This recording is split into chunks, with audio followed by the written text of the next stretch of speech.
ভালো থাকবেন, দোয়া করবেন, ন্যায়ের সঙ্গে আছি, মুসলিমদের দেখে বললেন শুভেন্দু।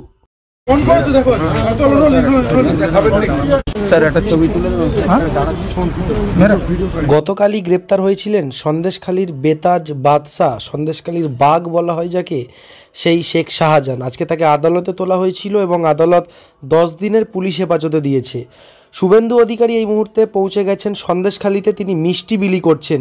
শুভেন্দু অধিকারীকে শেখ শাহজাহান একটা সময় বলেছিলেন যে শুভেন্দু অধিকারী কোনো সময় সন্দেশখালীতে এলে তার চামড়া তুলে তাকে কাঁথিতে পাঠিয়ে দেব। কি বললেন শুভেন্দু অধিকারী, চলুন শুনে নেব। আমার ছালার চামড়াটা নিয়ে সেই মুহূর্তে আমরা দেখতে পাচ্ছি যে তিনি বুঝতে পারেনি। এখানে আসলে দোয়া করবে, ন্যায়ের পক্ষে আছে, ন্যায়ের পক্ষে আছে, অন্যায়ের বিরুদ্ধে।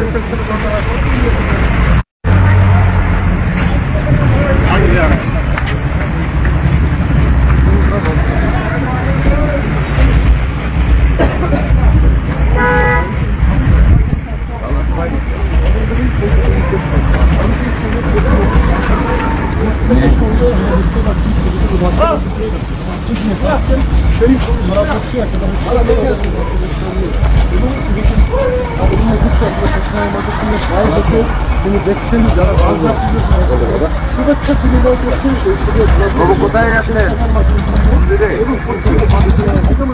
হাত মারছে। ভালো আছেন সবাই?